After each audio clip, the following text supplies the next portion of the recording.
Bom dia, queridos amigos. Um excelente dia, com muita paz, com muita harmonia e muita alegria, sempre renovada em nossos corações. Essa é a certeza que temos, é o que buscamos, é o que iremos encontrar, retirando de nós toda a tristeza interior, retirando de nós aquelas sequelas que ainda possuímos dos comportamentos desajustados com a lei. Aqui nos colocamos para agradecer a Deus, a louvar o Pai, a agradecer o Cristo que veio nos trazer tanto consolo em suas palavras de esclarecimento e que ficou registrado nos Evangelhos.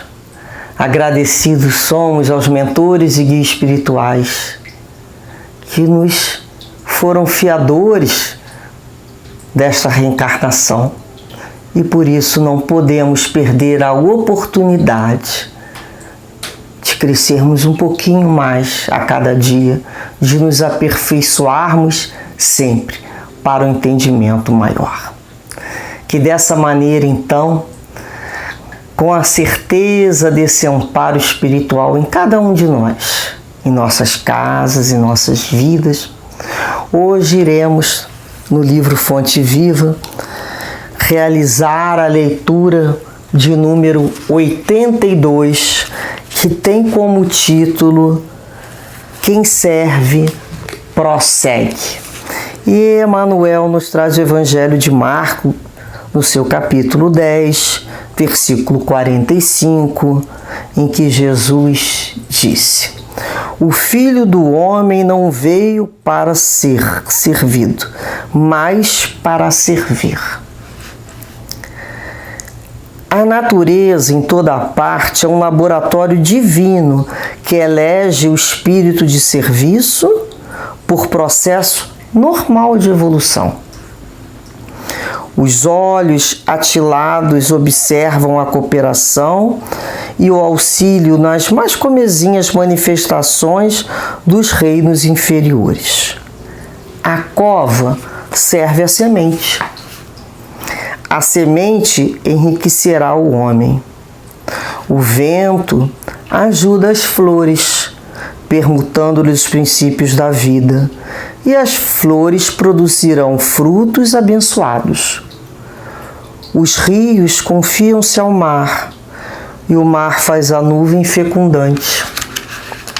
Para manter a vida humana no estágio em que se encontra, milhares de animais morrem na terra de hora a hora, dando carne e sangue a benefício dos homens. Infere-se de semelhante luta que o serviço é o preço da caminhada libertadora ou santificante. A pessoa que se habitua a ser invariavelmente servida em todas as situações não sabe agir sozinha em situação alguma.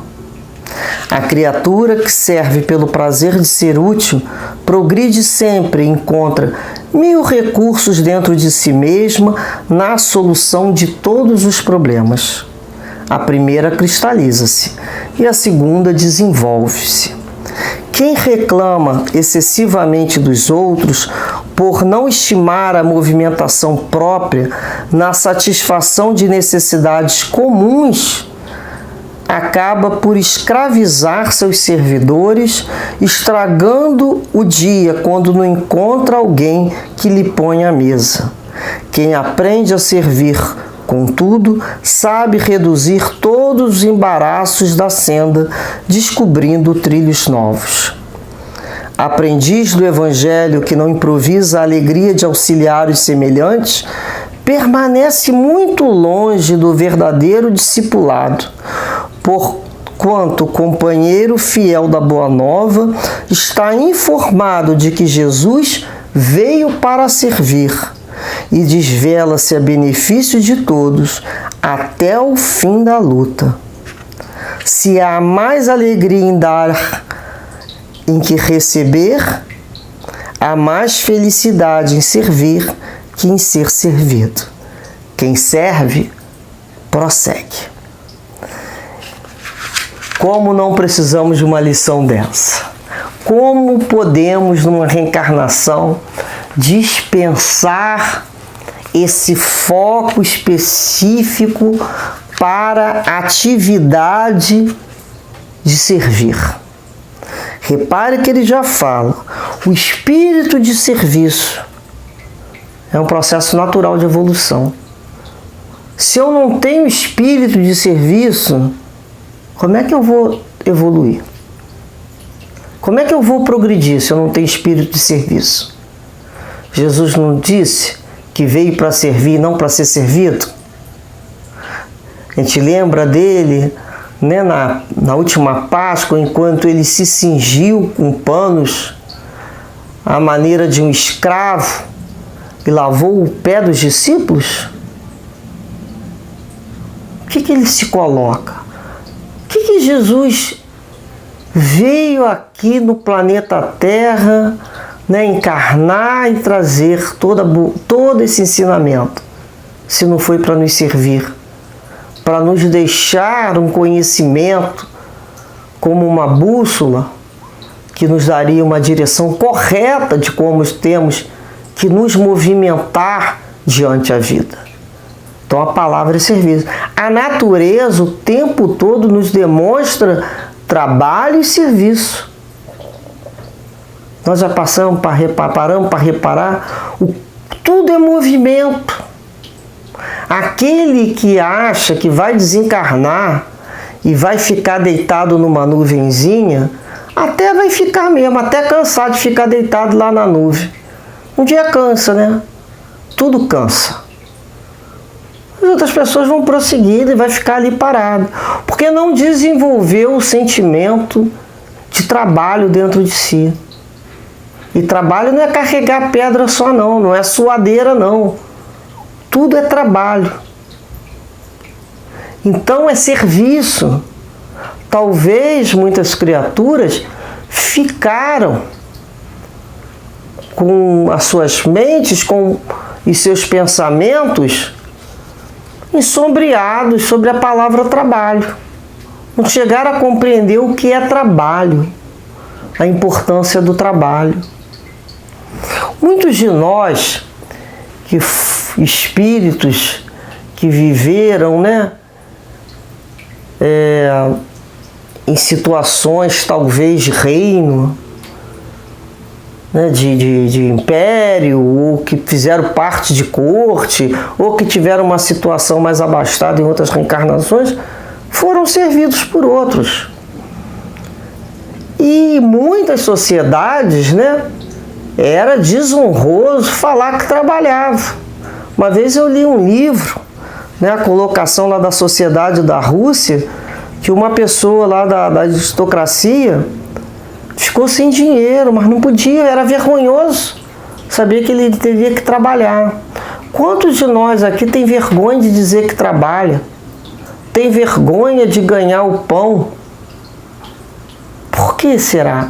Será que isso é lá de trás de um pensamento retrógrado, que seremos servidos, né, por N trabalhadores, pagos ou escravizados, para nos sentirmos elevados? Será que essa é a ideia que nós trazemos? Que o trabalho é desonroso, que trabalhar é feio? Nós vemos muitas pessoas aí em revistas, parece que não trabalham.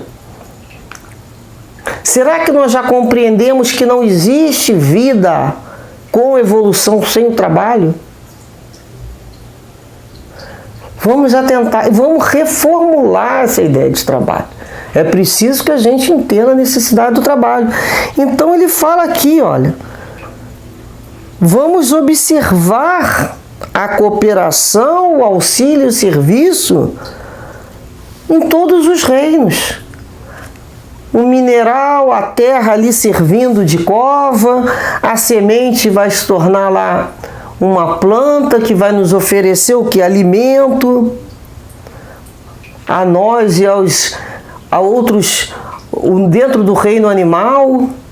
Nós vamos reparar ali o vento, né, fazendo o processo ali de carrear as sementes das flores, de plantas para novos frutos, o rio carregando aquele seu material todo enriquecido e fértil do solo para o mar.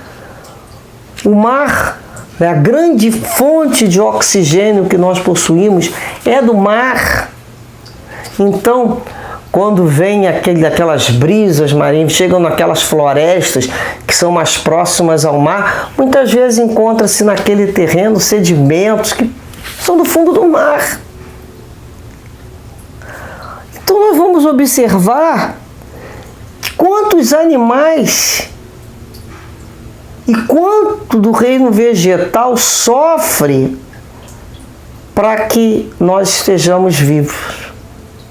Porque é o serviço, é a utilidade. Então, no estágio que nos encontramos. No outro estágio vai ser outra situação. Alguns já conseguem não se fazer alimento, papapá. Alguns. Mas a nossa constituição humana necessita de outra. Para a maioria das pessoas, necessita de uma alimentação conforme foi disposta. Até que isso seja revisto. E a gente vai parar para ver.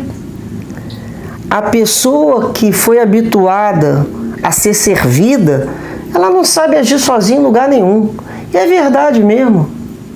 Vai na casa dos outros, não sabe fazer nada. Não é assim que a gente fala? Pro filho, pro sobrinho, pro neto, aprende a fazer. Vai dormir lá na casa de alguém, vai ser um problema lá, um estorvo, um peso na economia ali. Não sabe fazer uma cama, coisa simples. Não sabe catar roupa que ficou no chão. Será que tem gente que cria, né? Os seus filhos, aqueles seus dependentes mais próximos, como se a roupa aparecesse no armário limpa, que ninguém lavou, ninguém passou, ninguém catou do chão. Assim mesmo que aparece. Parece comida no armário, depois aparece uma comida lá na mesa, depois os pratos somem e voltam para o armário. Como é que, se não faltar, mas como é que eles vão viver? Eu me lembro que uma vez eu ensinando o meu filho, desde pequenininho, né, eu sempre ensinei, tira o lixo, coisas que podia fazer de acordo com a idade. Coloca a mesa, lava aqui essa loucinha, acabou de usar determinada peça pequena, lava, passa um sabãozinho e já pendura na corda. O chão, não tem nada que ficar no chão, brincou, recolhe. Jogou no chão porque alguém vai catar? Não, recolhe, bota no cesto de roupa, uma roupa, pergunta onde é para colocar. Pode passar um sabãozinho, a mão não cai não. A gente sempre falava assim, ah, mas pode ter uma máquina de lavar. Mas se não tiver máquina de lavar? Se não puder ter? Ah, mas tem fulano que pode fazer, a vovó, a titia. E quando não tiver a vovó, a titia, tu vai pedir a quem? Então a gente vai tornando essas criaturas mais independentes e ensinando que precisam servir o outro. Chegou alguém em casa, você já ofereceu uma aguinha? Oferece um café, eu faço o café, você oferece. Leva lá para mim um biscoitinho para fulano ali, olha. Olha só, tá calor. Pergunta lá se quer não sei o quê. Coisas simples. Pergunta a senhora se ela está precisando de ajuda para carregar essa bolsa aí, ó. Mora aqui no nosso prédio, ó. Ajuda a carregar essa bolsa.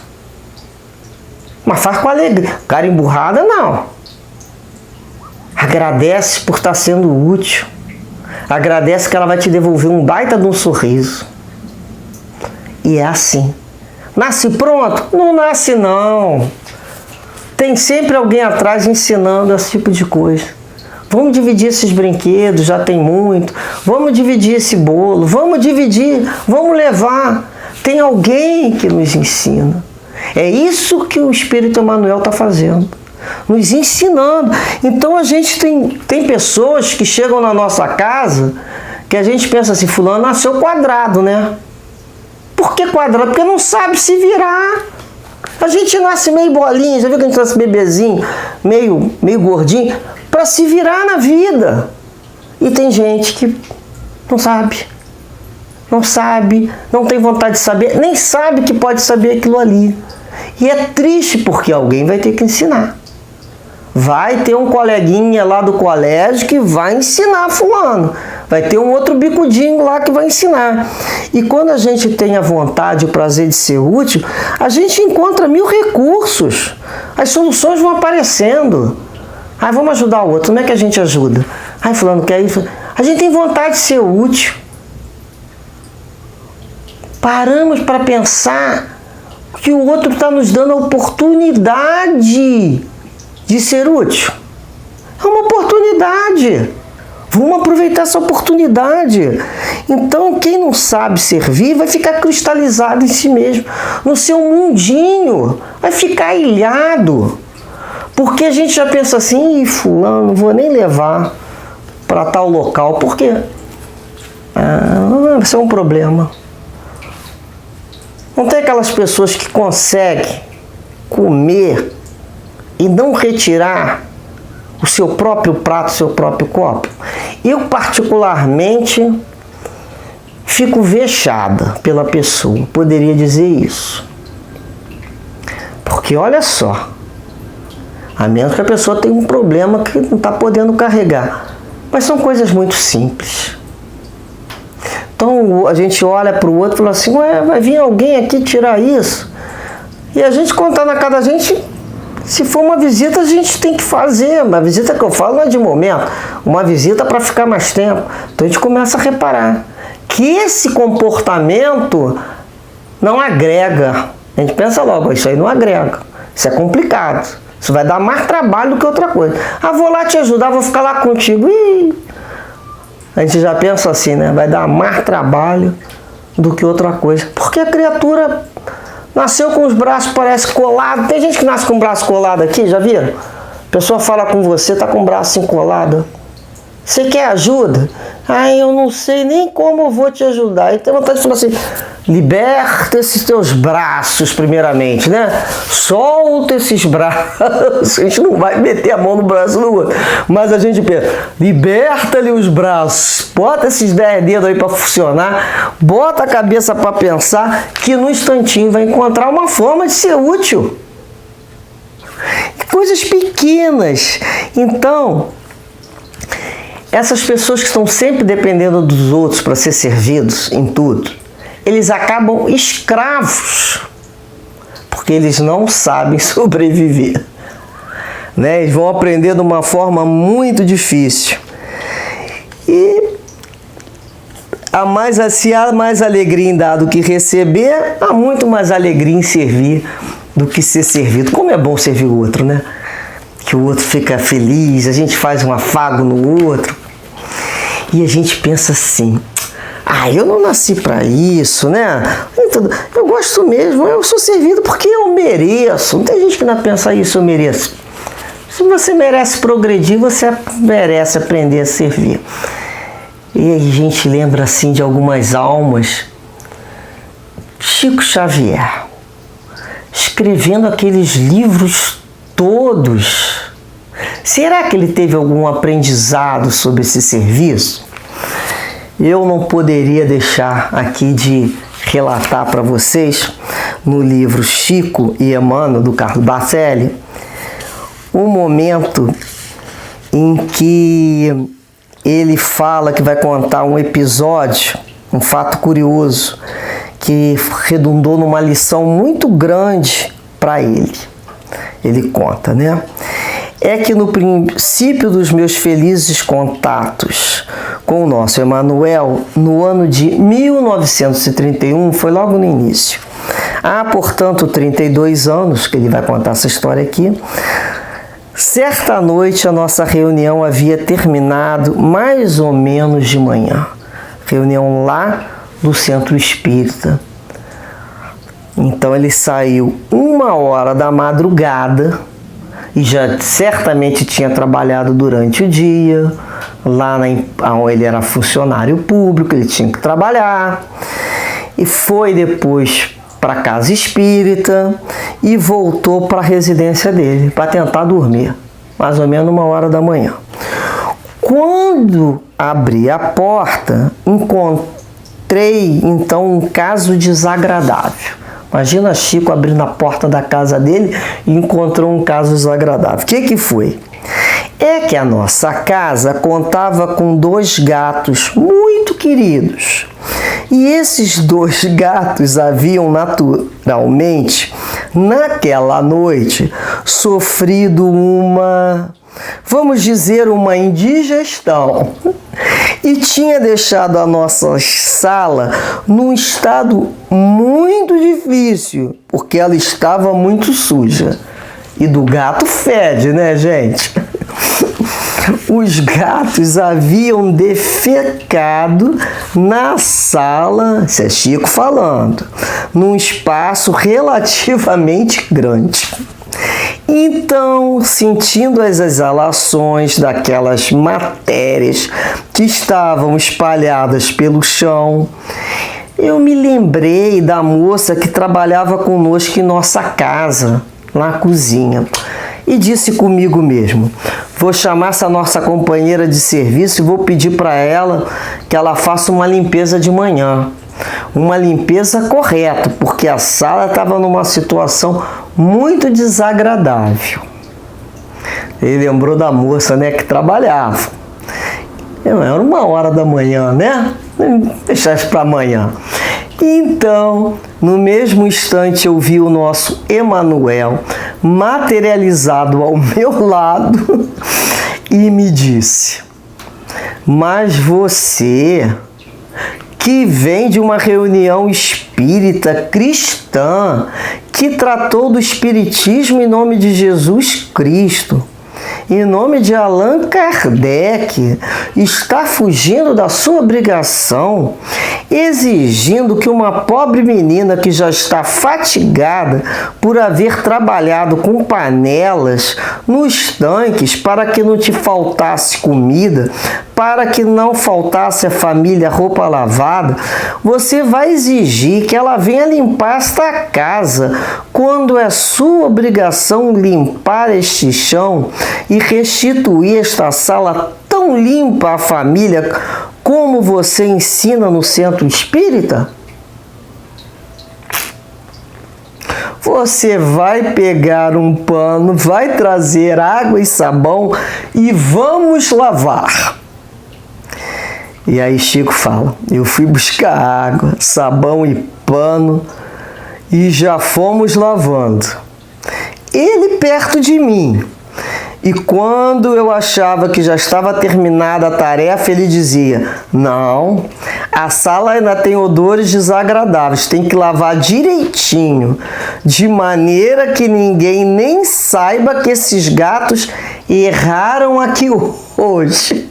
Vamos lavar, mas Emanuel ficar do lado, só. Então, tive que deixar a sala bem limpa porque ele disse: olha a lição. No Espiritismo, a pessoa tem que começar estudando nos grandes livros e começar também lavando as privadas, trabalhando, fazendo sopa, ajudando os que estão com fome, lavando as feridas dos nossos irmãos e distribuindo aquilo que for possível. Porque se nós, diz ele, não tivermos coragem de ajudar na limpeza de um banheiro, de uma privada, nós também estaremos estudando os grandes livros da nossa doutrina em vão. É o que nos ensina aqui. Que lição! Se estuda nos grandes livros, está apto a servir onde se fizer necessário. Portanto, pensamos sempre: é da minha obrigação? Vamos meter a mão na massa e vamos trabalhar. Vamos aprender a ser útil no campo material, para que quando cheguemos à espiritualidade, não sejamos aqueles espíritos que pesam em toda economia, que já seja capaz de ser chamado para uma tarefa, porque já é conhecido por alma trabalhadora, por alma que fala sempre: posso ir sim, não sei fazer não, mas vou aprender contigo, vamos lá que eu tenho boa vontade. E assim nós vamos caminhando. Que dessa maneira assim, Jesus potencialize em cada um de nós a boa vontade para servirmos em seu nome sempre e prosseguirmos em direção ao Pai. Muita paz, meus queridos, e muitas tarefas no bem. Graças a Deus.